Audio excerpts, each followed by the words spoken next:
Oke, baik. Bismillah. Assalamualaikum warahmatullahi wabarakatuh. Alhamdulillahi rabbil alamin. Wabihi nasta'in wa ala umuri dunya waddin.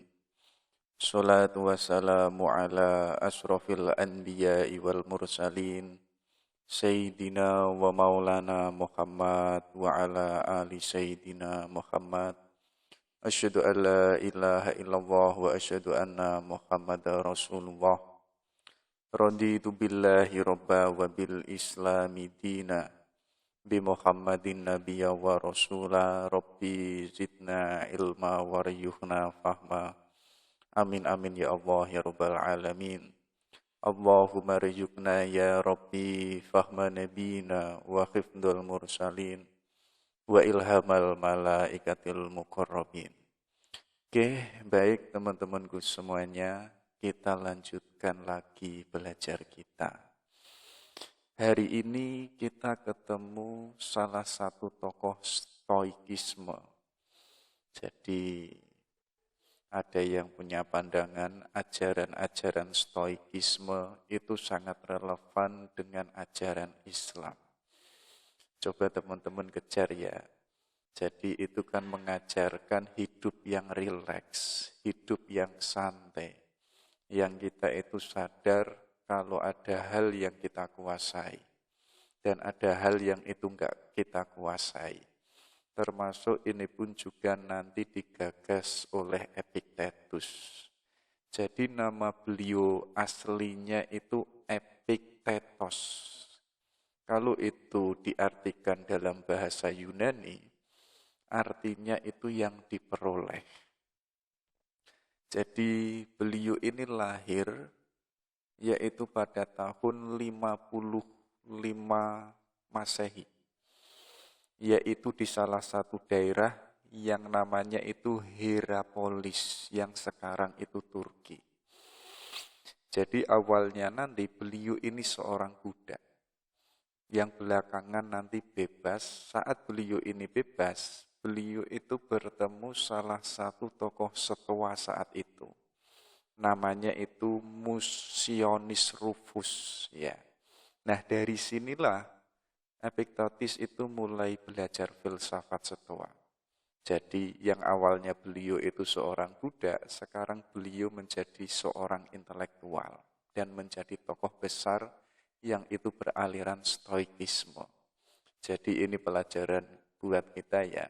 Kalau kita merasa hari ini orang-orang biasa saja, orang yang latar belakang dari orang yang enggak punya dan sejenisnya, ayo kita belajar. Ayo kita menambah ilmu. Itu akan menaikkan level kita. Itu pun juga akan meninggikan derajat kita menjadi orang yang mulia. Jadi orang yang mulia, salah satunya itu jalan terbesarnya itu yo belajar, itu yo ilmu. Dan ini diaktualisasikan langsung oleh Epictetus yang mulanya itu seorang budak. Yang nanti belakangan beliau itu menjadi orang besar. Namanya harum sampai hari ini. Oke, coba kita lihat lagi ya perjalanannya beliau. Nanti kalau nggak salah pada tahun 93 Masehi, beliau itu pindah ke Yunani. Dan di sanalah beliau itu mendirikan sekolah filsafat.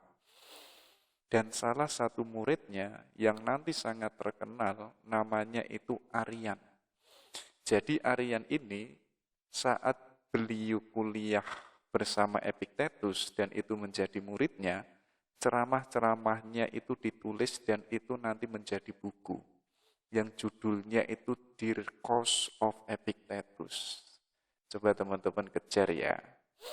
Jadi teman-teman yang hari ini murid atau santri atau mahasiswa, coba ya, gagasan-gagasannya dosen atau kiainya atau siapa, itu coba ditulis. Yang itu nanti dikumpulkan, coba nanti dijadikan buku, itu kan luar biasa. Jadi saat kita kuliah S1, S2 itu kita membuahkan buku. Dan itu nyata, daripada kok kita hanya paham dan hafalan, yang itu enggak terbekas, yang itu enggak nggak bisa dinikmati oleh orang lain. Sebagaimana Aryan yang waktu itu dia menjadi muridnya Epictetus, jadi seluruh apa yang dikatakan gurunya itu ditulis sampai menjadi buku yang itu terkenal sampai hari ini. Dan beliau ini kabarnya itu nggak menikah selama hidupnya. Tapi anehnya beliau itu punya anak. Jadi anaknya ini adalah hasil dari adopsi yang itu diambil dari temannya. Oke, yang bagian ini mungkin teman-teman nggak usah dipakai ya. Jadi bagaimanapun tetap menikah. Sebagaimana dalilnya Sokrates kemarin itu loh. Jadi bagaimanapun menikahlah. Kalau kok kita menemukan istri yang baik, ya kita bahagia. Tapi kok kita menemukan istri yang jelek, yang cerewet, sebagaimana istrinya Sokrates, kita akan menjadi filosof. Oke, kita mulai dari hujnya Epictetus. Jadi katanya beliau apa? Jika tentang dirimu dikatakan sebuah kejahatan, apabila itu benar, perbaikilah. Tetapi apabila itu dusta, tertawalah. Jadi Epictetus ini mengajak, pandangannya orang lain itu kan bisa benar dan bisa salah. Kalau ada pandangan orang lain tentang diri kita, kok itu sebuah kejahatan dan kita kok dianggap salah, dianggap kita kok kurang benar dan lain sebagainya. Ayo kita sekarang perbaiki. Kadang di momen tertentu itu kita tidak bisa melihat sisi keburukan yang ada di dalam diri kita. Kadang kita pun juga memakai pandangannya orang lain terhadap diri kita. Kadang pun juga mereka bisa melihat sisi kejahatan yang ada di dalam diri kita. Kalau kok itu suatu kebenaran, ayo kita memperbaiki diri.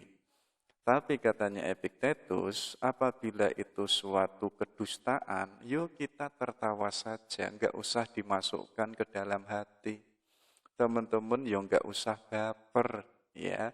Jadi itu kan ada dalil dari stoikisme yang itu menegaskan you are nothing in relation to me. Jadi you itu enggak ada hubungannya dengan diriku. Jadi bahagia atau tidaknya diriku itu tergantung aku, tergantung bagaimana saya menciptakan diriku ini bisa bahagia ataupun tidak, termasuk pun juga pandangannya orang lain.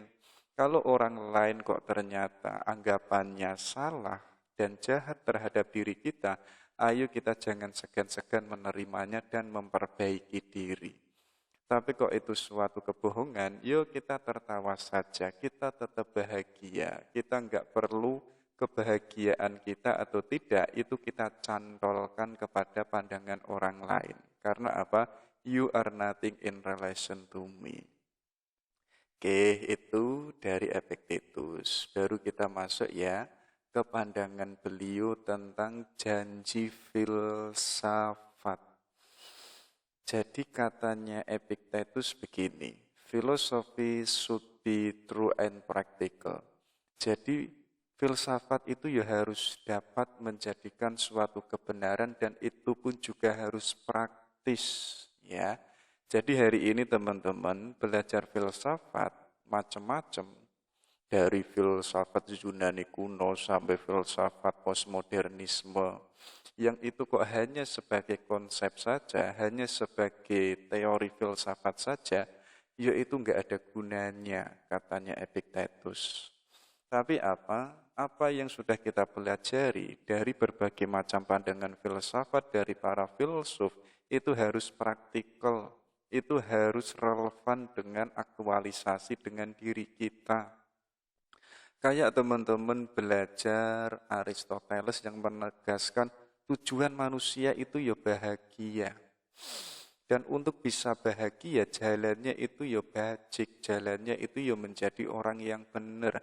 Itu jangan sampai berhenti pada konsep, tapi kita pun juga harus menjadi orang baik, moral kita pun juga harus sama. Di situ kita hidup bahagia sebagaimana yang itu didalilkan oleh Aristoteles.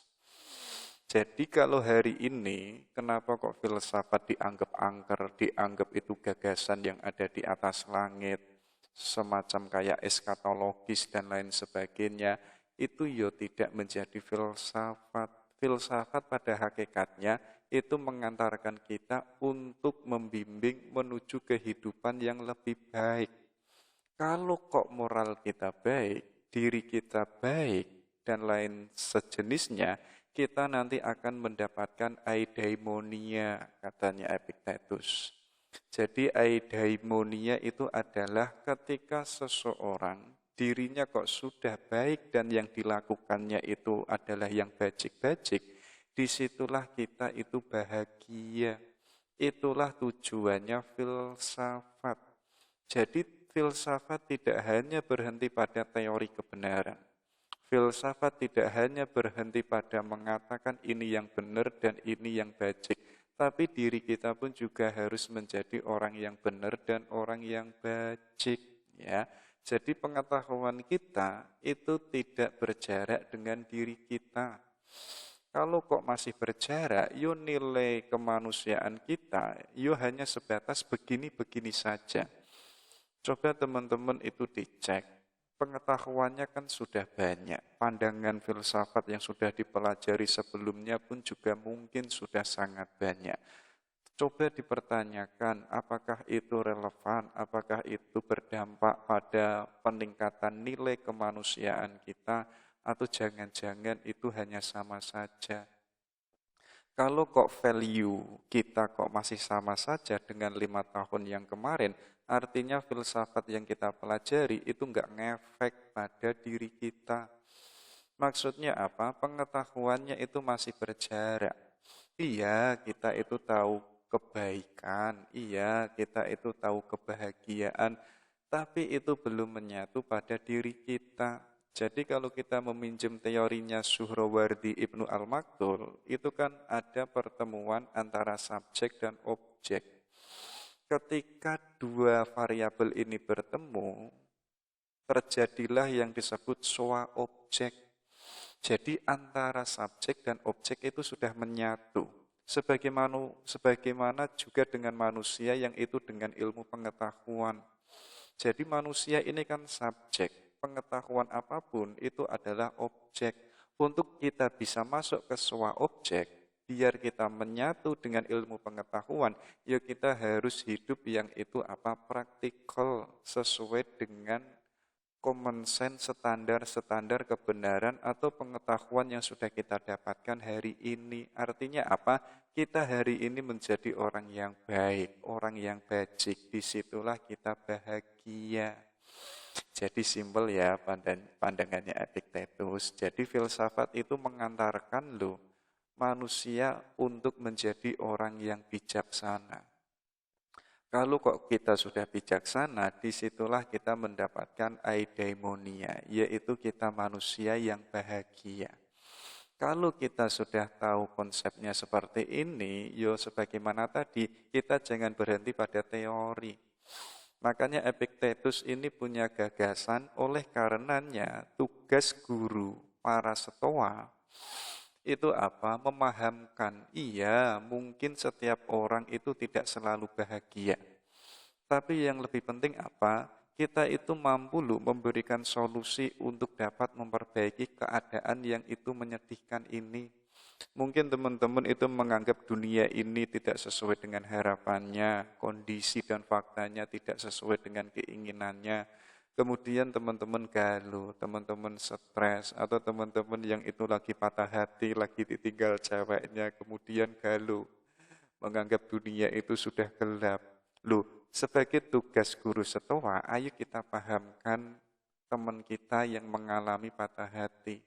Ayo kita pahamkan saudara-saudara kita yang itu lagi galau dan stres, mungkin dengan kondisinya, mungkin dengan masa depannya, dan kita harus bisa mampu memberikan solusi. Ya, jadi dengan keadaan yang tidak sesuai dengan keinginan kita tetap kok bisa bahagia. Nanti kuncinya apa? Yaitu dalam diri kita sendiri untuk menciptakan kebahagiaan. Itu tugas guru stoa yang pertama. Yang kedua apa? Katanya guru Stoa, kemampuan kita untuk berkembang dan bahagia sebenarnya itu ya tergantung pada karakter kita sendiri. Jadi bagaimana kita itu menempatkan diri kita pada diri kita sendiri. Jadi karakternya teman-teman itu seperti apa? Menjadi orang baik atau orang yang tidak baik itu bukan tergantung lingkungan. Bukan tergantung saudaranya, bukan tergantung teman-temannya, tapi karakter kita nanti warnanya seperti apa, itu ya sepenuhnya tergantung pada diri kita. Termasuk pun juga eudaimonia. Teman-teman bahagia atau tidak, itu ya tergantung dirinya sendiri, bukan tergantung ceweknya. Maka hari ini kalau teman-teman mencari cewek kok alasannya biar nanti bahagia, ya itu absurd. Maka asumsi pertama apa? Jadikanlah dirimu itu baik dan bahagia. Baru teman-teman itu mencari cewek. Artinya apa? Artinya nanti teman-teman itu tidak menggantungkan kebahagiaannya pada si ceweknya. Takutnya apa? Kalau teman-teman kok asumsinya mendapatkan cewek agar bahagia, takutnya nanti kalau ditinggalkan ceweknya, akhirnya teman-teman galau, stres, dan mengatakan dunia itu sudah gelap, dunia itu sudah tidak cocok lagi untuk diriku, ya kan? Akhirnya teman-teman bunuh diri, teman-teman galau dan stres loh. Padahal bahagia dan tidak, karakter kita nanti seperti apa yang itu menentukan kebahagiaan kita, sadarilah bahwa sepenuhnya itu tergantung pada diri kita. Makanya apa? Kualitas karakter kita itu ya terserah diri kita. Oleh karena itu, seberapa baik kita berkembang, sepenuhnya itu bergantung pada diri kita. Teman-teman ingin menjadi seperti apa? Misalnya, ingin menjadi sastrawan, itu tergantung teman-teman, bukan tergantung gurunya atau ustadznya. Loh, guru dan ustadz dan kiai itu hanya sebagai fasilitas kita, mempermudah kita untuk berkembang yang itu sesuai dengan kemauan kita. Mungkin fasilitasnya, tempatnya itu cocok, tapi teman-teman nggak ada kemauan untuk berkembang, itu ya sama saja.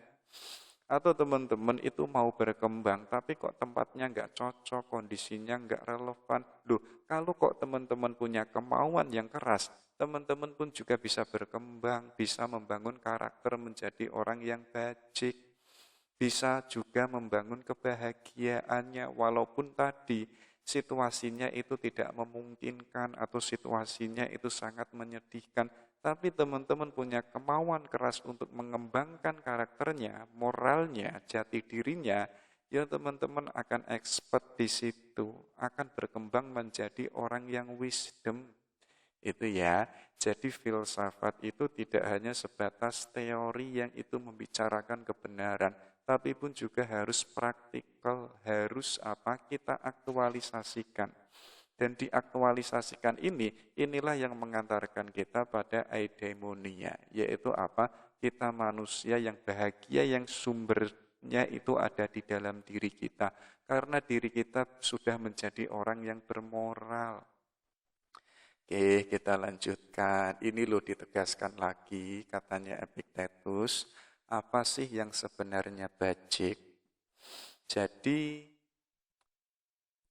kaum Stoa ini memiliki klaim etika yang itu mengatakan apa? Hanya kebajikan dan aktivitas bajik yang baik. Jadi kebaikan itu ya ketika teman-teman itu melakukan sesuatu yang baik. Ya, gaya hidupnya, worldview-nya, cara berpikirnya itu sesuatu yang baik, itulah yang disebut bajik. Tapi katanya etika Stoa, satu-satunya kejahatan itu ya keburukan. Dan tindakan yang itu dimotivasi oleh keburukan. Jadi kenapa kok hari ini ada kejahatan? Kenapa mungkin kita kok males, kita kok nggak mau melakukan kebaikan? Itu adalah keburukan. Kenapa kok kita melakukan keburukan? Karena kita itu nggak tahu ilmunya. Termasuk teman-teman, belum melakukan sesuatu yang itu keluar di dalam dirinya, tapi kok ada motif kejelekan, itu ya sesuatu keburukan.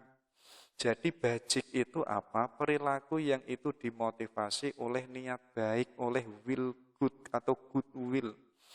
Tapi kok kehendak kita sejak awal itu kok buruk, kok jahat, itu ya tindakan kejahatan.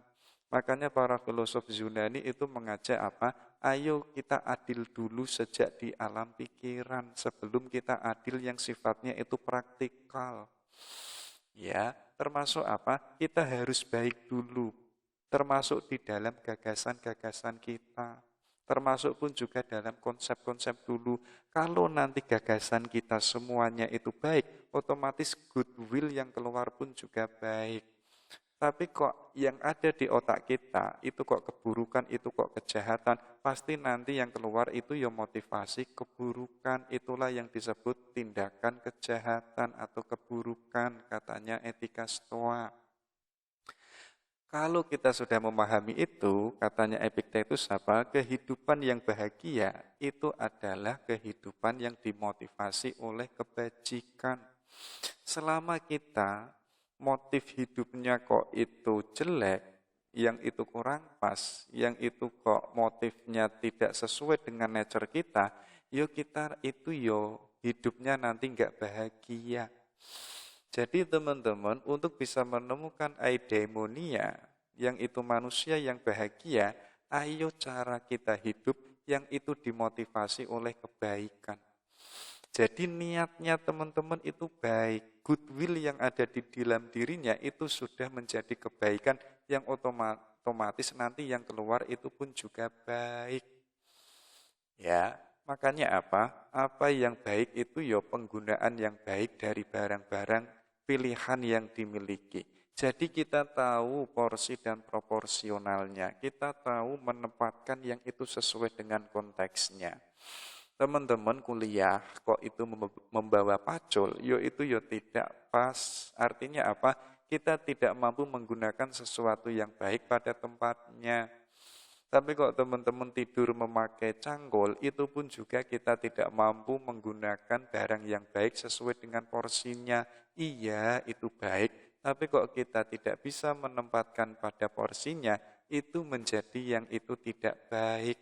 Makanya apa? Ketika kita memiliki barang-barang yang kita miliki, walaupun itu di luar diri kita, tapi kok kita bisa menggunakan yang itu sesuai dengan proporsionalnya, itu adalah tindakan yang baik, yang bajik. Tapi Epictetus ini menegaskan lagi, namun yang tidak kalah baiknya adalah watak bajik yang itu kita miliki dalam menjalani kehidupan. Bahkan kalau kita kok barang-barangnya kurang, kondisinya kok tidak sesuai dengan keinginan kita, tapi kok watak kita, moral kita kok baik, jadi yang di luar diri kita itu enggak ngefek pada diri kita. Kenapa demikian?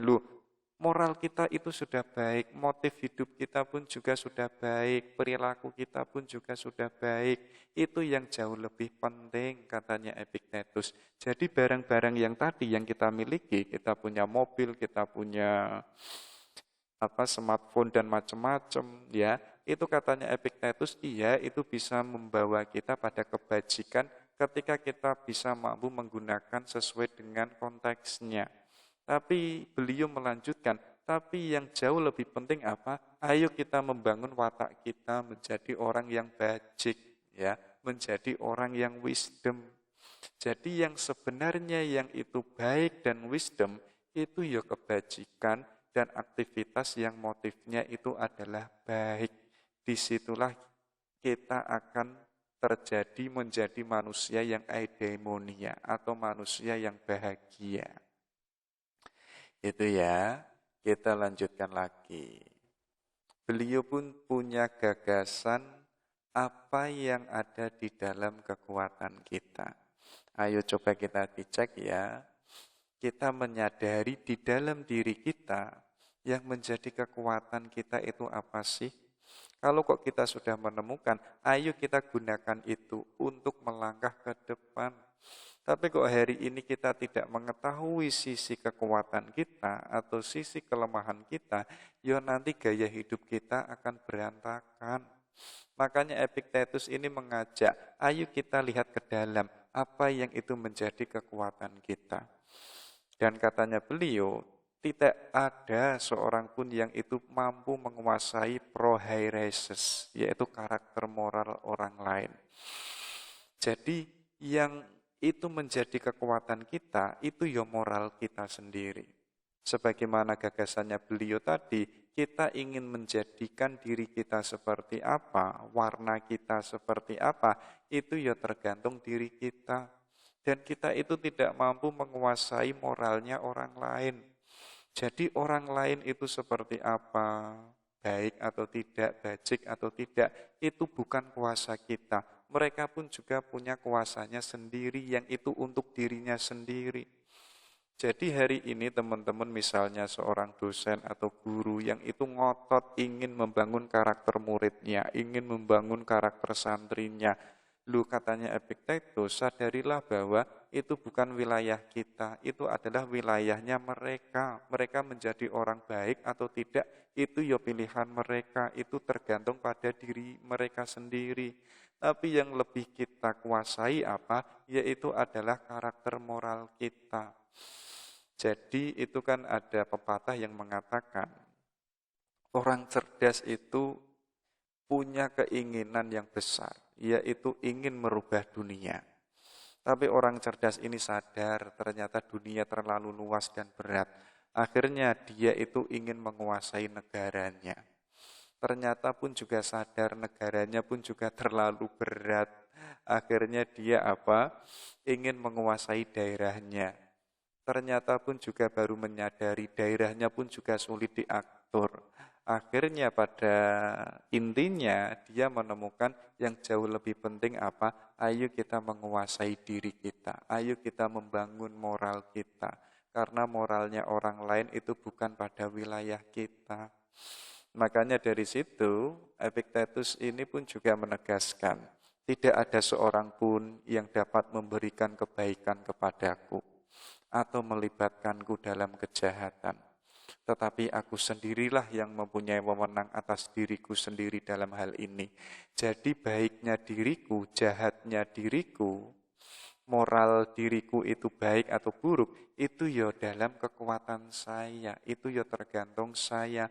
Orang lain itu enggak punya wewenang atas diriku sendiri dalam hal ini. Iya, saya itu punya guru, iya, saya ini punya mentor, tapi tetap mentor saya ini enggak punya kuasa untuk diri saya, untuk membentuk diri saya seperti apa, warnanya seperti apa, dia itu enggak punya wewenang, dia itu enggak punya kuasa. Tetap yang punya kuasa diri kita menjadi orang bajik, orang bahagia atau orang jahat, itu ya yang punya wewenang diri kita. Karena apa katanya Epictetus, itulah yang menjadi kekuatan diri kita. Makanya teman-teman hari ini warnanya seperti apa, menjadi orang baik atau buruk, jangan salahkan orang lain, jangan salahkan institusi, jangan salahkan buku-buku yang dibacanya. Itu ya karena teman-teman sendiri yang menentukan dirinya baik atau tidak, bukan gara-gara buku, bukan gara-gara gurunya atau ustadznya atau instansi yang itu pernah belajar di sana, ya. Kayak teman-teman itu mempelajari ateisme, itu nanti teman-teman mau menjadi orang ateis atau tidak, itu ya bukan gara-gara ketika teman-teman membaca buku yang itu produknya Nietzsche atau Karl Marx, itu bukan gara-gara Karl Marx yang kemudian kita menjadi ateis. Kita menjadi ateisme atau tidak, itu ya tergantung diri kita. Kita mau menjadi orang beragama atau orang yang tidak beragama, itu ya tergantung kita, bukan tergantung Karl Marx atau bukan tergantung Nietzsche. Jadi hari ini kok teman-teman bacaannya Das Kapitalisme atau bacaannya yang semacamnya, kemudian teman-teman menyalahkan, wah karena bacaanku itu bacaan kiri sehingga saya ini agak liberal, saya ini agak tidak mempercayai Tuhan, kemudian menyalahkan Kalma, kemudian menyalahkan Feuerbach dan lain sebagainya. Lu kenapa kok menyalahkan mereka? Itu ya tergantung teman-teman sendiri kenapa dirinya seperti itu. Iya, bacaan itu mewarnai diri kita, tapi tetap yang mampu mewarnai diri kita itu adalah keputusan kita sendiri.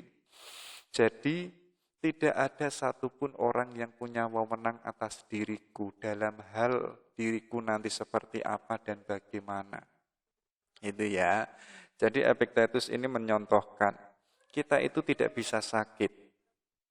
Karena sakit, kita tidak sepenuhnya bergantung pada apakah kita akan sakit atau apakah kita akan sembuh dengan cepat atau tidak sama sekali. Tapi sekarang masuk akal untuk kita mengunjungi dokter. Ketika kita merasa sakit, namun kompetensi dokter bukanlah wewenang kita. Dan efektivitas pengobatan apapun yang mungkin ditawarkan kepada kita juga tidak ada. Jadi teman-teman kalau itu sakit, itu kan nanti sakitnya panjang atau tidak, parah atau tidak, itu bukan kuasa kita. Kita nggak boleh stres di situ, kita nggak boleh galau di situ. Tetap apa? Kita pada fokus yang itu menjadi kekuatan kita. Kalau teman-teman pengen sakit, ya silahkan sakit, tapi teman-teman punya pilihan lain, yaitu apa? Seandainya saya itu hari ini tidak sakit, saya pun juga tidak sakit kok. Gambarannya kayak teman-teman itu baru diputus ceweknya itu loh. Itu kan galunya luar biasa. Lu kenapa kok teman-teman galu? Karena teman-teman mau menerima kegaluan, akhirnya dirinya galu. Ini kan sebagaimana kaum Stoikisme yang diwakili oleh Marcus Aurelius. Ketika teman-teman itu galau, itu kan juga punya pilihan untuk bahagia juga. Kenapa kok nggak milih bahagia? Kayak tadi diputus ceweknya, itu kita punya pilihan banyak loh, yang itu ada di kekuatan diri kita. Teman-teman pengen fokus kuliah bisa, teman-teman pengen bahagia saat itu pun juga bisa, teman-teman pengen stres pun juga bisa, teman-teman pun pengen meratapi takdir pun juga bisa. Itu adalah kuasa kita atas diri kita yang itu pengen diri kita nanti itu apa, dampaknya atau responnya seperti apa ketika diputus. Itu kita punya pilihan banyak, pengen bahagia atau pengen galau. Tapi kok teman-teman galau, ya karena teman-teman mau menerima rasa galau. Tapi kan teman-teman punya pilihan lagi. Bisa bahagia kok, kenapa kok enggak milih bahagia? Bisa fokus kuliah kok, kenapa enggak fokus kuliah saja? Jadi ayo kita ya, kita gali apa yang itu menjadi kekuatan kita. Yang itu menjadi kontrol kuasa kita. Tapi kok hari ini kita fokus pada yang itu bukan kontrol kita, ya akhirnya kita stres, termasuk apa? Kita ngotot untuk membentuk orang lain yang itu harus sesuai dengan kemauan kita. Loh padahal itu bukan kuasa kita. Nanti akhirnya, finalnya, hasilnya itu ya tidak sesuai dengan keinginan kita. Akhirnya kita stres. Kenapa kita stres? Karena kita nggak tahu apa yang itu menjadi kekuatan kita. Makanya untuk kita bisa mendapatkan eudaimonia, yuk kita setidaknya mengetahui, oh ini kekuatanku, ini dalam kuasaku, ini dalam kontrolku, dan yang ini bukan tidak dalam kontrolku. Kalau kita mengetahui itu, kita akan mudah untuk menjadi manusia yang bahagia, katanya Epictetus.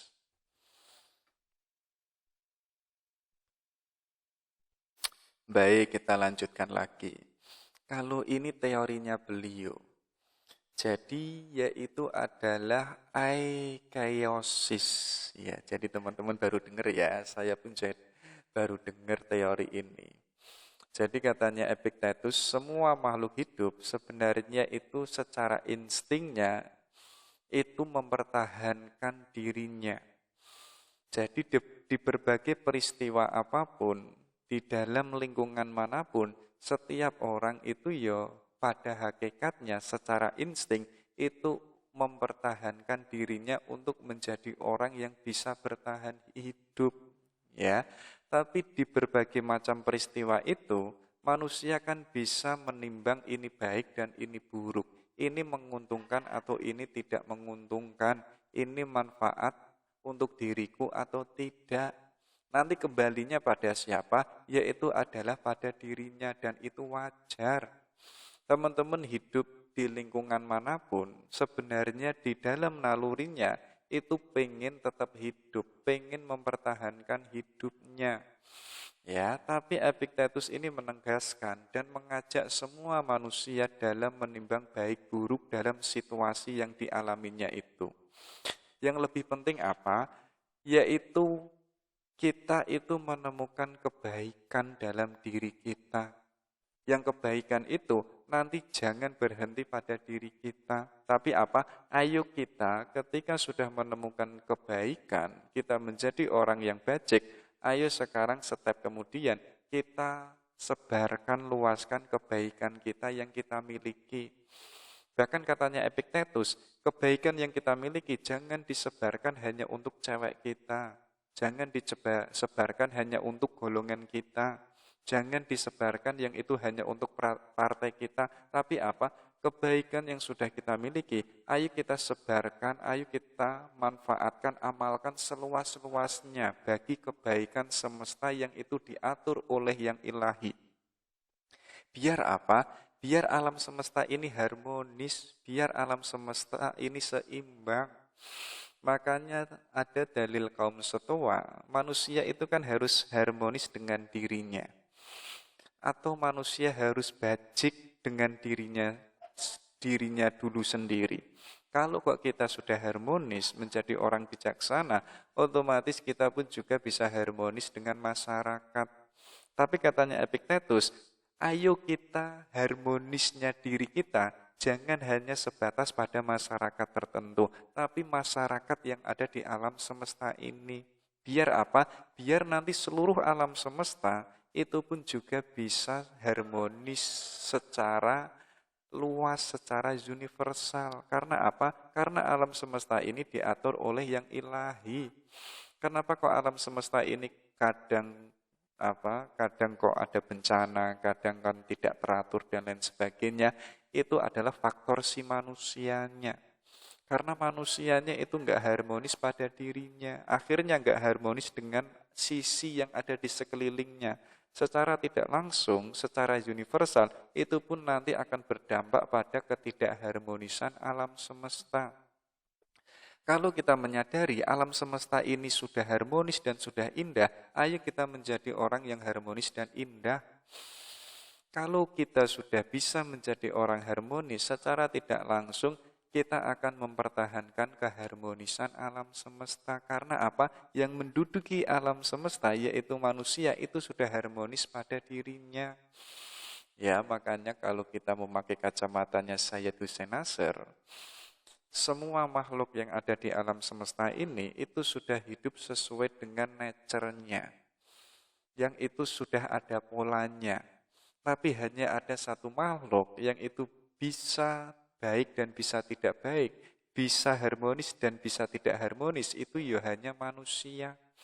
Karena manusia itu kan dalam dirinya ada sisi hewannya, ada sisi setannya, ada sisi malaikatnya. Tinggal yang menang itu yang mana. Makanya apa? Kita itu bisa baik dan bisa tidak baik, bisa harmonis dan bisa tidak harmonis. Maka apa? Ayo kita garap diri kita menjadi orang yang harmonis. Kalau kita bisa harmonis pada diri kita, secara luas kita akan bisa harmonis dengan alam semesta. Kalau alam semesta ini harmonis, itulah yang disebut alam semesta ini telah diatur oleh yang ilahi. Itu ya, dan itu adalah tugas manusia.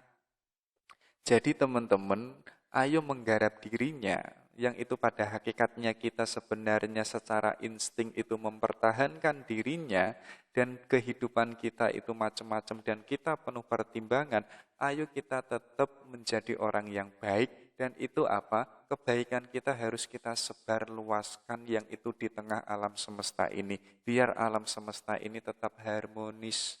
Orang Jawa menyebutnya apa? Mewayu hayuning bawono. Alam semesta ini sudah indah.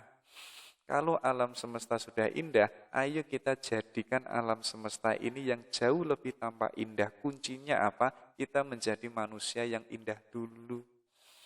Makanya dari sini Epictetus ini punya misi kemanusiaan. Yang pertama apa? Yaitu aspek personal. Jadi bagaimana seseorang yang itu menemukan kebenaran sejati. Kalau kok kita sudah menemukan kebenaran yang sejati, teori-teori kebenaran, ideal-ideal yang kita anggap itu suatu kebenaran yang absolut, ayo sekarang apa? Kita membawanya dalam proses menuju hidup yang baik. Ya, jadi tidak hanya kita mengetahui yang baik, tapi diri kita menjadi orang yang baik. Kita tidak hanya mengetahui jujur itu adalah sesuatu yang luar biasa, tapi kita menjadi orang yang jujur. Teman-teman tahu sholat tahajud itu pahalanya seluas langit dan bumi, tapi kok hanya mengetahui saja, itu yang enggak ngefek pada dirinya. Ilmunya masih berjarak dengan dirinya, tapi apa? Untuk kita bisa menuju hidup yang baik dan wisdom, kita tidak hanya mengetahui pahala sholat tahajud, tapi kita secara langsung menjadi orang yang ahli tahajud. Karena di awal tadi apa katanya Epictetus, filsafat itu tidak hanya pada kebenaran, tapi pun juga harus pada praksis. Ya. Jadi teman-teman sekarang moralnya itu sudah moral yang bajik. Kalau teman-teman itu sudah punya moral yang bajik, moral yang itu mulia, baru kita punya tugas aspek sosial. Ya, ayo kita sebarkan kepada masyarakat, walaupun tadi kita menyadari moralitas masyarakat, moralitas orang-orang yang ada di sekeliling kita, itu bukan kuasa kita. Tapi kita tetap punya tanggung jawab, yaitu menyebarkan kebaikan-kebaikan kita yang sudah kita miliki. Gerakannya adalah kedermawanan. Ya, jadi apa? Jadi kita memberikan kebaikan kita itu adalah tanpa syarat, yang itu hasil dorongan motif kebaikan yang ada di dalam diri kita. Kalau kita bisa demikian, kita menjadi orang yang dermawan. Jadi orang dermawan itu apa sih? Kita itu mudah memberikan sesuatu yang sudah kita miliki. Kita itu rasanya enteng memberikan sesuatu pada orang lain, sebagaimana kita mampu memberikan ilmu kita kepada orang lain.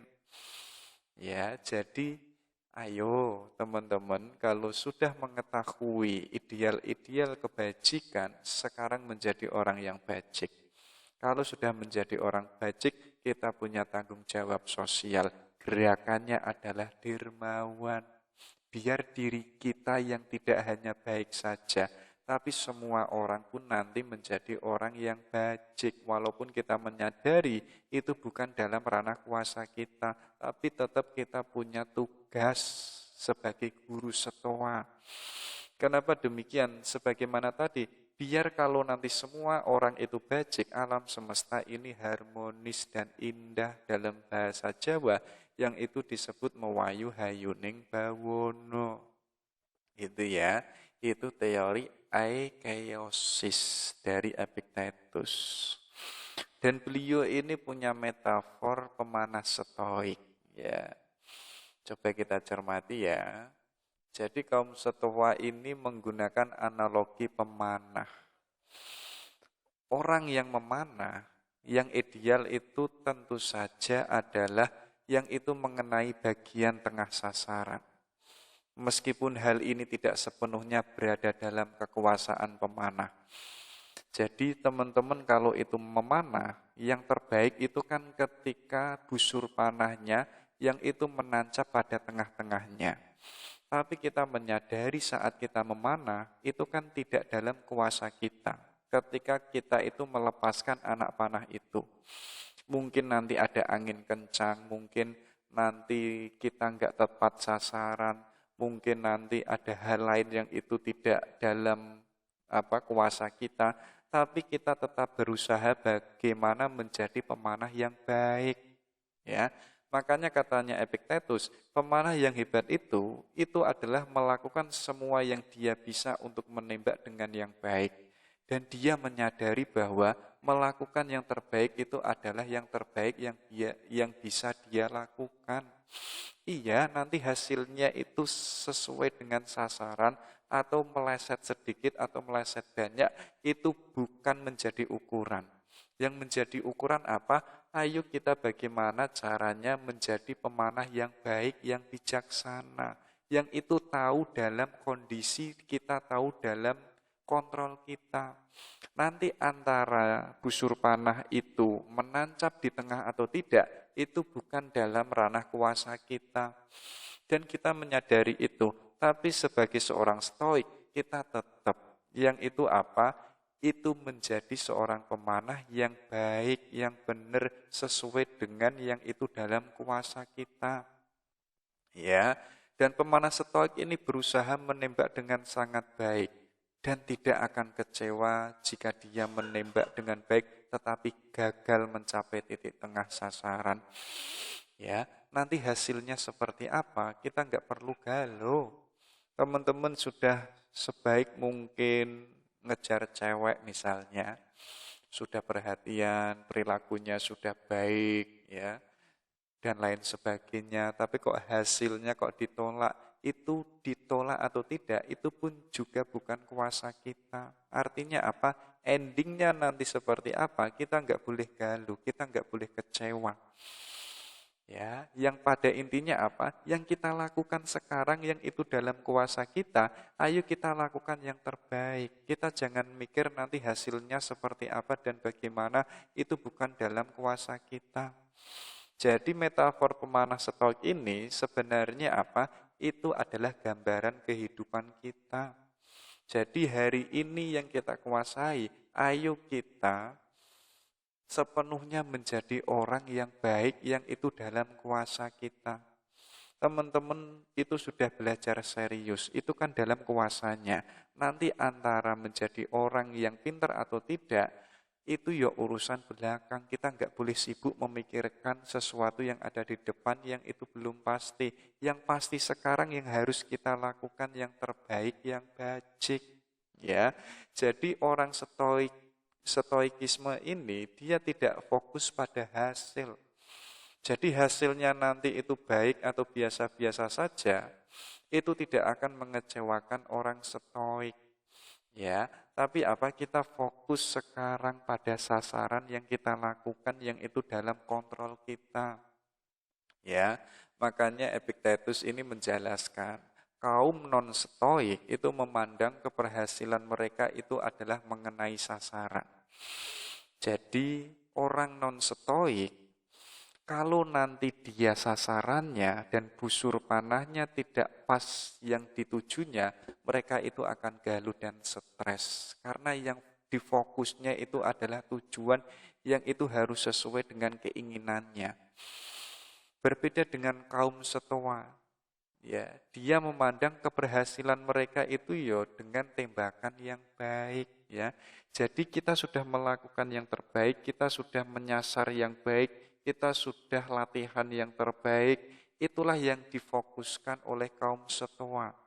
Nanti busur panahnya itu meleset atau tidak, walaupun toh pada akhirnya meleset, itu tidak akan mengecewakan kita yang itu sebagai kaum Stoa.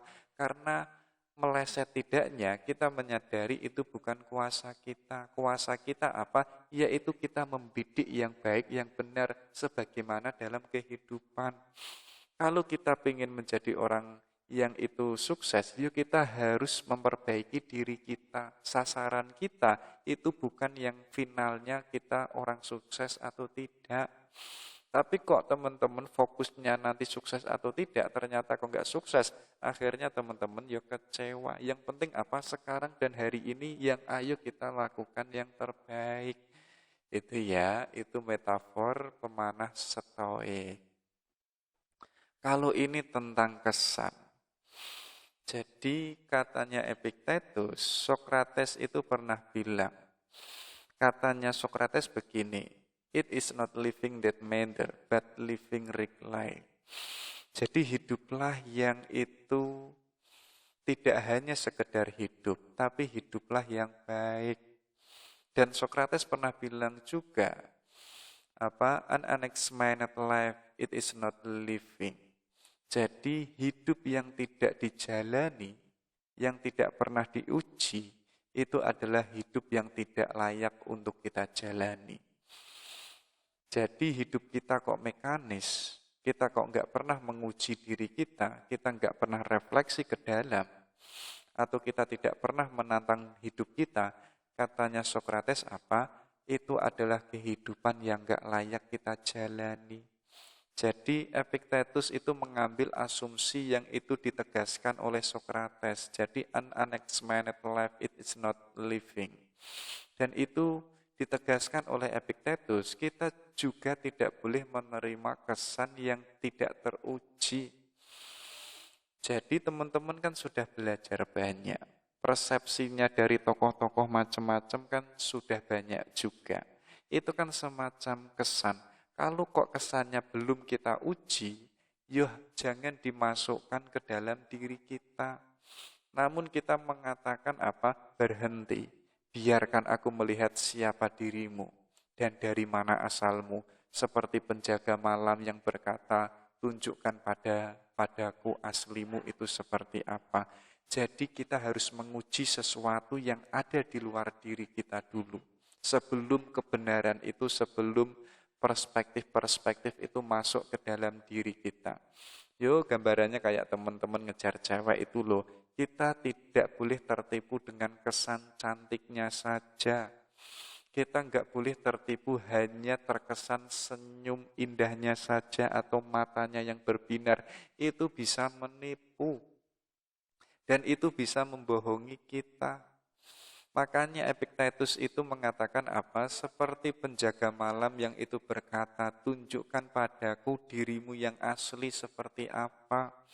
Kalau teman-teman ngejar cewek, kok hanya terkesan pada luarnya saja, bisa jadi kita nanti pun juga tertipu. Biar kita tidak tertipu dan kecewa, ayo kita gali terus.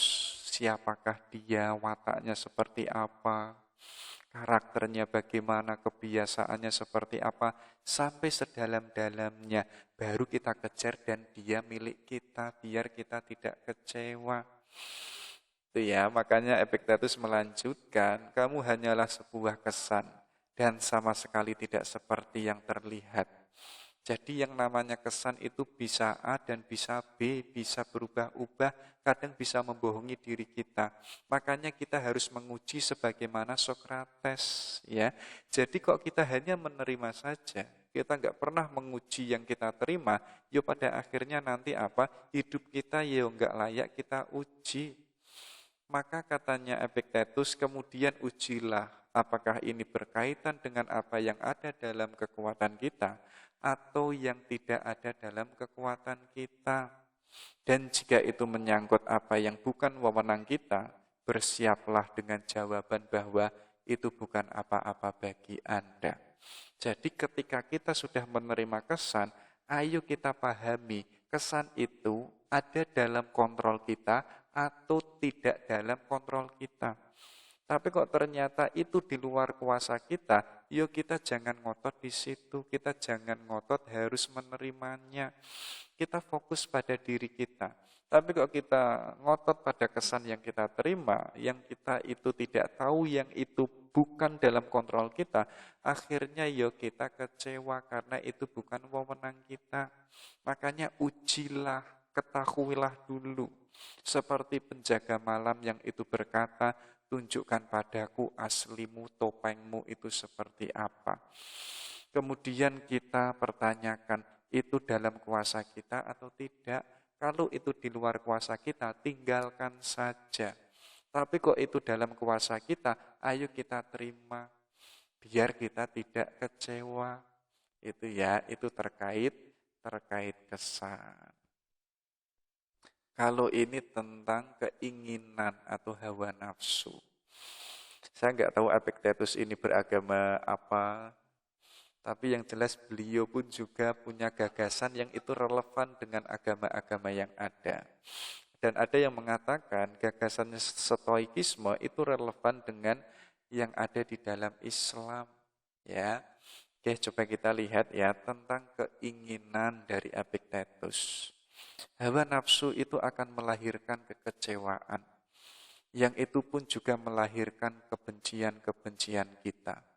Hal inilah yang menimbulkan gangguan, kekacauan, malapetaka, yang itu pun juga menjadikan kita galuh, kita meratapi hidup, termasuk membuat jiwa kita itu iri hati.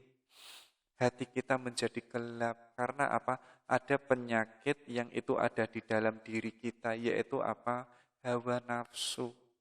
Kalau hawa nafsu kita nggak terkontrol, akhirnya dia liar.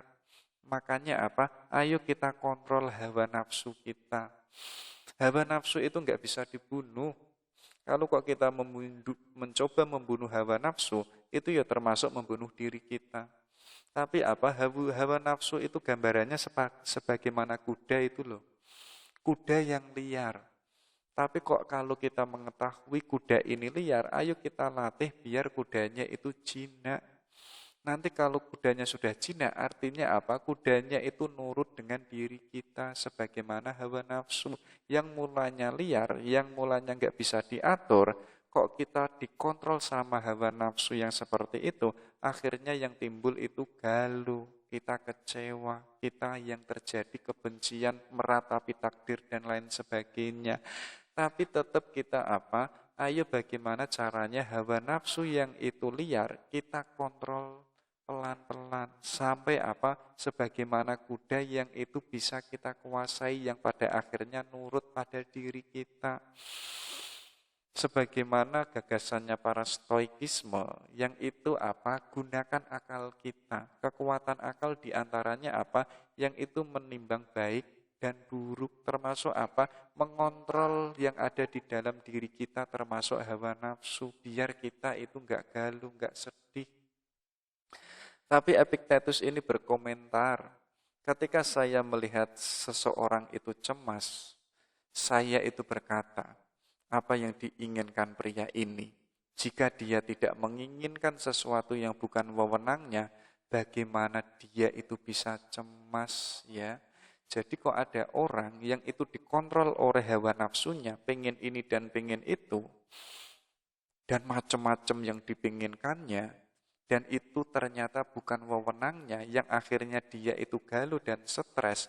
Loh, kenapa kok stres? Ya, jadi karena itu ya kesalahan kita sendiri, karena keinginan kita banyak dan kita nggak tahu itu bukan pada wilayah kita, bukan dalam kontrol kita. Kita hanya mengikuti keinginan kita, dan keinginan kita itu macam-macam.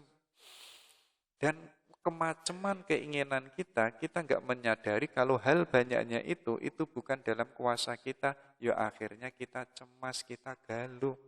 Kayak teman-teman memikirkan masa depan yang itu belum terjadi. Loh, itu kan bukan wewenangnya. Akhirnya kalau kita ngotot di situ, akhirnya ya kita galuh dan stres, ya. Makanya katanya Epictetus, daripada emosi yang tidak menyenangkan ini, dengan berusaha sekuat tenaga untuk mendapatkan apa yang kita inginkan, lebih baik kita itu menaruh harapan kita bukan pada hal-hal yang eksternal. Teman-teman harapannya pengen cewek cantik, pengen cewek anggun dan lain sebagainya. Itu kan sesuatu yang sifatnya eksternal. Ya, kita nggak boleh menggantungkan sesuatu apapun yang sifatnya ada di luar diri kita. Karena yang di luar diri kita itu bukan dalam kuasa kita, termasuk masa depan, termasuk orang lain, termasuk harapan-harapan kita, termasuk keinginan kita. Itu kan sifatnya keluar diri. Kalau keluar diri artinya itu bukan dalam kuasa kita. Tapi kok kita menaruh harapan terus-menerus seperti itu, akhirnya ya kita kecewa. Tapi Epictetus ini menyadarkan kita, ayo kita jangan menaruh harapan yang itu sifatnya ada di luar diri kita. Tapi kita harus yang itu tetap pada kuasa kita, yaitu watak dan karakter moral kita sendiri. Ayo kita bangun diri kita menjadi orang yang high value man, menjadi orang yang bernilai, menjadi orang yang punya wawasan luas, menjadi orang yang itu punya standar yang tinggi. Itu dalam kuasa kita. Ya, makanya kalau nanti diri kita menjadi orang yang bernilai dan bajik dan wisdom, ya, bagaimanapun yang di luar sana yang sifatnya eksternal itu tidak akan mempengaruhi diri kita menjadi orang bahagia atau tidak. Karena kembali lagi, kita bahagia tidak itu ya tergantung diri kita. Makanya kalau kita mengetahui sesuatu yang itu di luar kontrol kita, termasuk adalah keinginan, kita jangan ngotot di situ. Tetap yang namanya nafsu itu kita kontrol sampai batas kita mengetahui ini dalam kuasaku atau tidak. Kalau ini di luar kuasaku, yuk kita jangan mengambilnya, kita jangan menaruh harapan di situ. Tetap keinginan harus dalam wilayah kita yang bisa kita kontrol, biar kita itu tidak stres dan galau. Itu ya. Oke, tadi secara eksplisit, Epictetus itu menyinggung ada yang ilahi, yang itu mengatur alam semesta. Nah, beliau ini punya buku yang disebut buku pegangan. Salah satu pembahasannya dari Epictetus yaitu adalah Tuhan. Coba kita lihat ya. Jadi dalam kacamatanya beliau, Tuhan itu sebagaimana seorang kapten yang itu memiliki kapal besar. Kalau itu Tuhan kapal, kalau itu Tuhan seolah sebagaimana kapten, Tuhan itu memanggil kita untuk kembali ke kapal itu. Jadi gambarannya hari ini kan, kalau orang yang beragama, Tuhan memanggil kita bahkan di azan, bahkan di momen-momen tertentu, kadang saat kita sedih, kadang saat kita bahagia. Itu seolah-olah Tuhan itu memanggil kita, ayo lo kembali kepadaku, terutama saat azan itu lo. Ayo lu cepet-cepet tinggalkanlah kesibukanmu, ayo kembali dan menujuku. Kalau itu Tuhan kapten, yang itu memanggil kita untuk kembali ke kapal, yuk kita harus cepat-cepat untuk kembali ke kapal.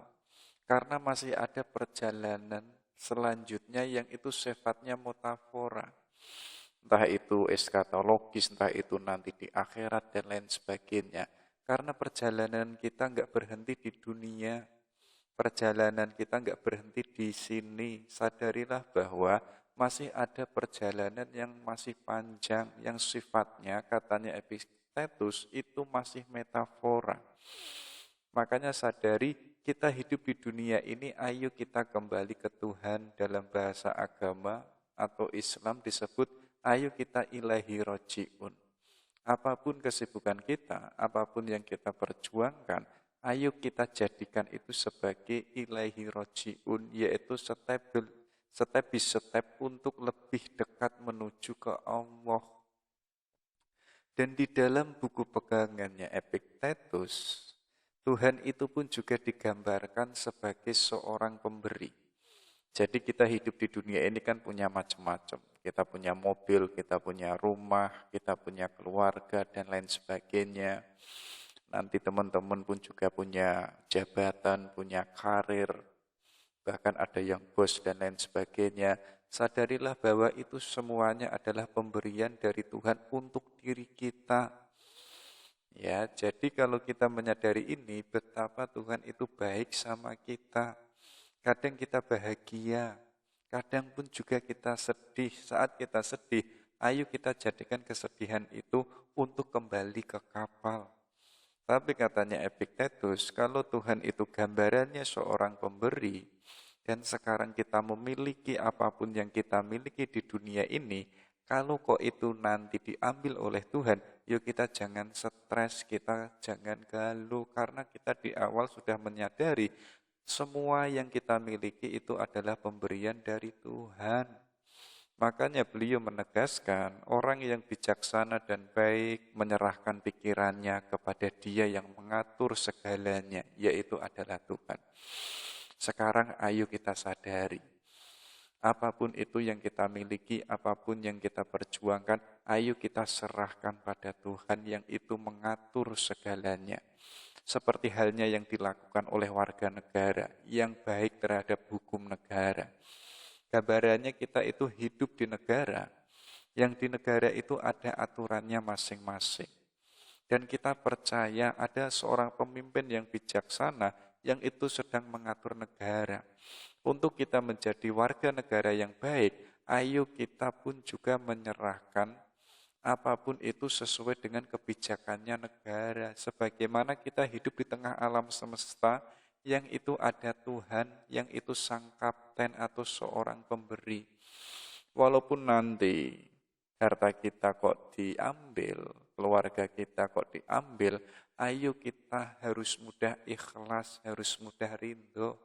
Karena itu bukan milik kita. Yang sebenarnya yang memiliki itu ya Tuhan.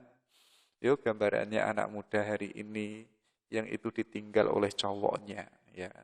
Sejak tadi kok yang saya kambing hitamkan kok cowok, sekarang cewek. Ya teman-teman yang cewek akhirnya galuh, dia sekarang sudah tidak bersamaku lagi. Sadarilah bahwa dia itu seutuhnya bukan milikku. Dia seutuhnya itu bukan dalam kuasaku. Ngapain kita harus galuh dan harus stres, ya.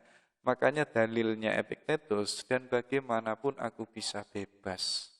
Karena dia bebas kepada siapa, segala sesuatu terjadi sesuai dengan kehendaknya.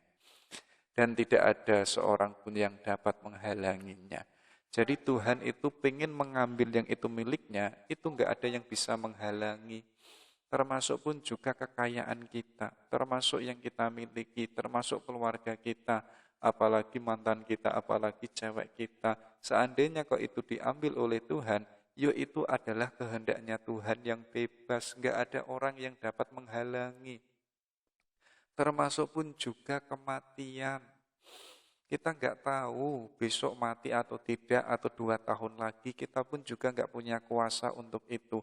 Seandainya kok kita diambil oleh Tuhan dalam waktu dekat, yuk kita pasrahkan saja sama Tuhan. Karena yang mengatur seluruh yang ada di alam semesta ini, itu ya Tuhan. Jadi itu ya, di dalam buku pegangannya Epictetus, Tuhan itu digambarkan sebagaimana kapten yang itu apa? Mengajak kembali, ayo lo kembali ke kapal, kamu jangan tersesat, kamu jangan ingkar. Dan termasuk Tuhan ini sebagai seorang pemberi, memberikan sesuatu yang itu diberikan kepada hambanya. Dan kita sekarang memiliki apapun itu, yang itu pada hakikat adalah miliknya Tuhan. Seandainya nanti kok diambil lagi oleh Tuhan, ya kita pun juga harus ridho, gitu ya. Jadi ini kan basisnya kan Islami sekali, walaupun Epictetus ini seorang stoikisme. Baik, kita lanjutkan. Kalau ini ada pelajaran tentang kehidupan dari Epictetus. Oke, coba ya. Yang pertama, beliau ini punya metafor kehidupan, yaitu apa? Hidup itu sebagai festival. Coba dicek dan dipertanyakan. Jangan mempertanyakan orang lain. Atau jangan sibuk melihat sesuatu yang ada di luar diri kita. Sekarang ayo kita mengarah yang itu ada di dalam diri kita. Dan mulailah siapa kamu. Dan untuk tujuan apa kamu itu datang. Bukankah dia yang membawamu ke sini? Dan bagaimana dia membawamu ke sini untuk waktu yang singkat dalam pesta dan perayaannya. Jadi katanya Stoa, kita itu pun juga harus berkontribusi pada festival tersebut. Dengan apa? Yaitu dengan hidup yang sebaik mungkin. Dan kita pun juga harus memenuhi tugas yang kita sebagai warga negara kota besar alam semesta. Ya, karena hidup ini sebagai festival, yuk kita rayakan, kita harus gembira, kita pun juga harus bahagia. Untuk kita gembira dan bahagia, kita harus menjadi orang yang sebaik mungkin. Dan kita tahu tugas kita sebagai manusia, kerjakan itu. Kalau kita bisa demikian, artinya secara tidak langsung, kita telah apa? Merayakan kehidupan ini, yang itu telah tadi diberikan oleh Tuhan kepada hambanya. Makanya kita itu nggak boleh lama-lama galuh, nggak boleh lama-lama sedih, ya, karena seluruh alam semesta sebenarnya itu fasilitas untuk diri kita, biar kita itu happy, biar kita itu bisa merayakan festival. Tapi kok rasanya galuh, rasanya kok stres, Tuhan kan juga bingung. Ini gimana sih orang? Sudah saya beri potensi macam-macam, alam semesta ada air, ada udara, ada matahari tiap hari. Kok tiap hari kok galuh, stres? Harusnya ayo kamu bahagia, rayakan festivalmu dalam kehidupanku ini. Itu yang pertama. Yang kedua, katanya Epictetus, hidup itu sadarilah bahwa adalah sandiwara. Ingatlah bahwa Anda itu adalah seorang aktor dalam sebuah drama yang itu sesuai dengan keinginan penulisnya, yaitu adalah Tuhan. Jadi ini kan seperti halnya dua aliran yang ada di dalam Islam. Ada Jabariyah dan ada Qadariyah, ada deterministik dan ada free will. Satunya mengatakan manusia itu bebas, satunya lagi mengatakan manusia itu deterministik. Jadi seluruh kehidupannya itu ya sudah diatur oleh Tuhan. Jadi gambarannya kita itu kayak wayang. Jadi wayang itu bisa kuat, kadang wayang itu lemah, kadang ada wayang yang kesatria, ada wayang yang itu biasa-biasa saja. Sadarilah bahwa kita itu wayang yang itu digerakkan oleh dalang, dan dalangnya itu adalah Tuhan. Ya, maka kalau kita itu seandainya hidup dalam keadaan sederhana, katanya Epictetus, orang yang cacat, yang kadang ada orang yang pejabat publik dan lain sebagainya, tugas kita itu apa? Ayo kita jalankan tugas itu yang itu sebaik mungkin. Kita enggak boleh menggerutu menjadi orang yang pas-pasan. Kita enggak boleh menggerutu teman-teman yang jomblo dan lain sebagainya. Karena kita itu aktor, yang itu sudah ditulis oleh Tuhan, yang itu sebagai dalang. Kalau teman-teman itu wayang yang sebagai prajurit, jadilah prajurit yang benar. Kalau teman-teman itu sebagai wayang yang itu sebagai seniman, jadilah seniman yang baik, yang bijaksana. Karena kita menyadari hidup ini sandiwara. Yang itu sudah ditulis apik dan indah oleh Tuhan. Dan seluruh kehidupan hari ini yang akan datang, itu semuanya pun juga sudah menjadi skenario-nya Tuhan. Artinya apa? Hidup ini adalah kejutan. Sebagaimana tadi, hidup ini adalah sebagai festival. Ayo kita rayakan. Teman-teman kok hanya lulus S1, rayakanlah itu. Teman-teman hari ini kok masih single, rayakanlah itu dengan kebahagiaannya. Dan yang terakhir katanya Epictetus, hidup itu sebagai kontes atletik. Jadi ibaratnya itu seorang atlet yang itu masuk ke dalam stadion. Engkau menangis karena tidak berolahraga di luar. Jadi apakah Anda sekarang sedang mencari hal-hal ini, padahal sudah waktunya untuk bertindak. Jadi sekarang kita baru sadar, kalau kita itu sedang bermain, tapi kita lupa bagaimana cara bermain yang baik, dan sekarang sudah tidak waktunya untuk latihan, dan sekarang itu sudah waktunya untuk action. Tapi kok kita hari ini belum siap, sudah waktunya terjun ke stadion, tapi kok kita masih sibuk latihan, ya akhirnya kita tertinggal jauh. Kayak teman-teman sudah waktunya nembak, kok nggak nembak-nembak, akhirnya ya ditembak oleh temennya, akhirnya teman-teman nangis, ya. Karena sudah waktunya nembak kok malah diundar-undur, akhirnya teman-teman kehilangan si dia. Sekarang teman-teman kehilangan si dia. Makanya dalam kontestik apapun, dalam fakta apapun, kita pun juga harus siap, ya. Disuruh khotbah harus siap, disuruh menjadi pembicara harus siap. Enggak boleh ada istilah latihan dulu atau nanti dulu. Itu ya, itu metafor kehidupan dari beliau. Kalau ini ada beberapa quotes-nya Epictetus. Coba kita lihat ya. Katanya beliau apa? It's not what happened to you, but how you reach to it that matter. Jadi yang penting itu ya bukanlah apa yang terjadi padamu, tapi bagaimana kamu itu bereaksi terhadapnya. Jadi apapun fakta yang di luar diri kita, yang itu masuk ke dalam diri kita, itu enggak penting. Yang penting apa? Reaksi kita. Misalnya ada orang lain yang itu punya persepsi, kita dianggap jahat, kita dianggap orang yang enggak benar. Itu enggak penting. Yang penting bagaimana cara kita itu menyikapinya. Yang penting apa? Reaksi kita tentang hal itu. Kita mau galau atau stres, itu pun juga keputusan kita. Kayak misalnya teman-teman ditaksir sama cewek yang anggun, itu bukan yang penting itu si ceweknya itu, tapi diri kita bagaimana meresponnya. Jadi kita meresponnya secara bijaksana atau kita itu cuek-cuek saja, yang penting itu di situ. Jadi dalam hidup ini banyak hal yang di luar diri kita, yang itu berbenturan dengan kehidupan kita, sebenarnya itu enggak penting. Yang penting bagaimana cara kita itu reaksi. Kita punya langkah yang banyak, kita punya pilihan yang banyak, itu dalam kontrol kita. Kalau kita menyadari itu dan pilihan kita banyak terhadap reaksi yang di luar diri kita, ayo kita reaksi yang itu paling baik dan proporsional. Itu ya katanya beliau. Ada juga dari beliau. That is unavoidable, life nobly.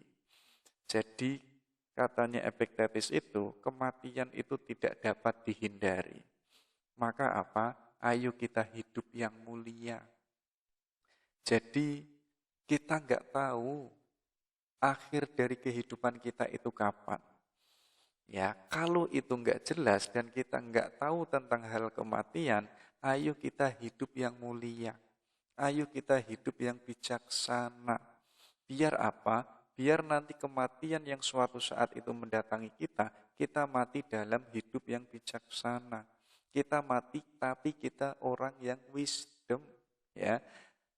Tapi kok kita itu hidupnya tadi kok hanya santai-santai saja, kita kok banyak alasan dan lain sebagainya, tiba-tiba kematian mendatangi kita, ya akhirnya kita tidak menjadi orang yang meninggal dalam yang baik. Ya, maka katanya Epictetus, kematian itu enggak bisa diprediksi. Oleh karenanya, ayo kita hidup yang itu menjadi orang yang mulia. Dan katanya beliau, the best place to get help is from yourself. Ya, jadi tempat yang terbaik untuk mendapatkan bantuan itu adalah dirimu sendiri, bukan dari orang lain. Teman-teman hari ini galau, stres, ya, mencari obat di apotek, curhat sama temennya, itu enggak ngefek.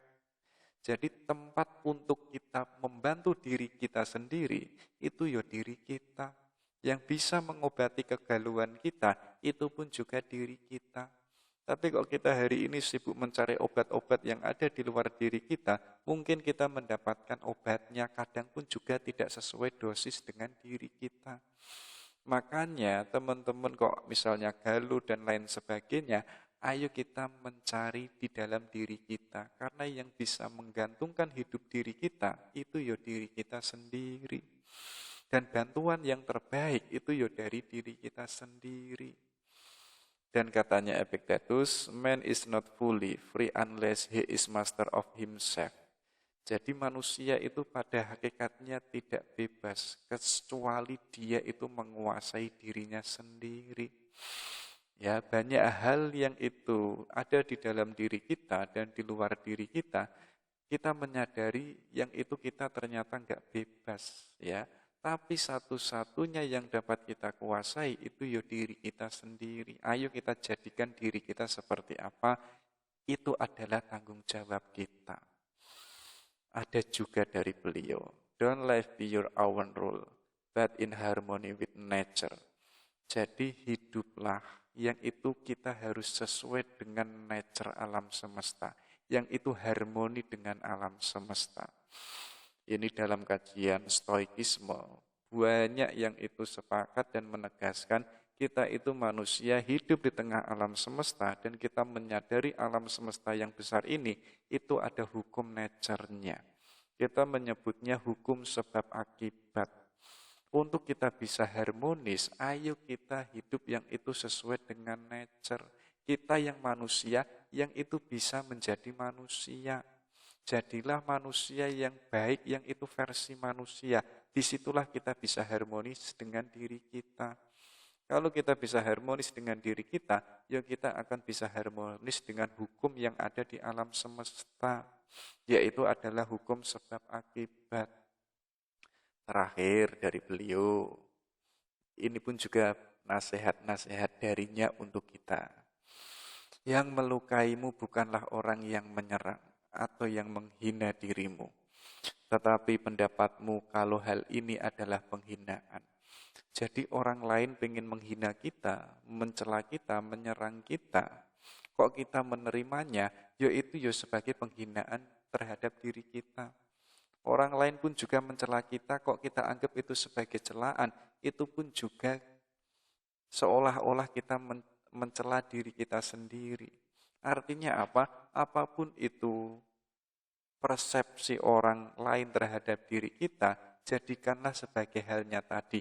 Kalau itu suatu keburukan, ya, tapi itu kok suatu kebenaran pada diri kita, ya kita harus memperbaiki diri.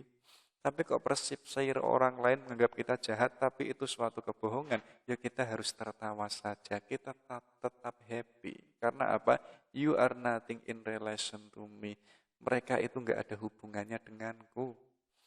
Lanjut, katanya beliau, hanya ada satu cara untuk bahagia, yaitu dengan berhenti mengkhawatirkan hal-hal yang berada di luar kuasa kita dan kehendak kita.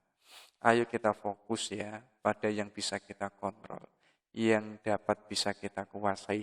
Di situ kita akan happy, di situ kita akan bahagia. Boleh teman-teman ngejar cewek, tapi nanti diterima atau ditolak, sadari itu dalam kuasanya dia, bukan dalam kuasa kita.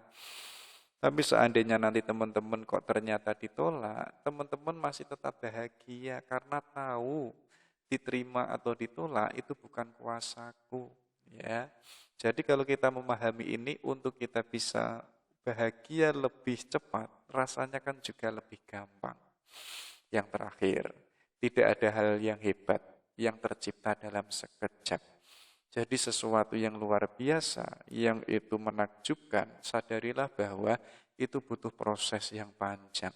Itu butuh kedisiplinan yang kuat, yang panjang pula. Untuk kita bisa menciptakan sesuatu yang itu incredible, sesuatu yang itu menakjubkan, yuk kita harus punya disiplin dan konsisten dan istiqomah. Karena sesuatu yang besar itu tidak datang tiba-tiba. Sadarilah itu enggak ada sesuatu yang terjadi secara instan. Kayak teman-teman itu pengen membangun ototnya, pengen badannya six-pack, itu pun juga harus berbulan-bulan. Ya, kayak saya misalnya sering nge-gym 1-7 bulan, itu kan gambarannya kayak meniup balon. Meniup balon itu kan melembung besar, tapi nanti ketika setelah ditiup itu akan ngempes lagi. Itu sebagaimana kita yang self-love, cinta diri kita pada kesehatan. Tapi kok kita sudah bisa melewati 7 bulan dan seterusnya, otot itu baru terbangun. Karena segala sesuatu kita menyadari, itu menjadi hal yang besar, yang itu mapan. Itu tidak ada yang instan, semuanya butuh waktu, semuanya butuh proses. Tapi kok kita melihat ada sesuatu yang besar yang itu terjadi tiba-tiba, sadarilah bahwa waktunya itu enggak lama. Untuk kita bisa menciptakan hal yang besar yang itu nanti waktunya lama, kita pun juga harus mau proses yang panjang. Kita harus mau mengorbankan hal-hal yang kecil yang kita senangi untuk menuju kebahagiaan yang besar, katanya Epictetus. Oke, itu ya. Itu beberapa pandangannya beliau tentang etika kebahagiaan. Oke, semoga bermanfaat. Kita akhiri. Assalamualaikum warahmatullahi wabarakatuh.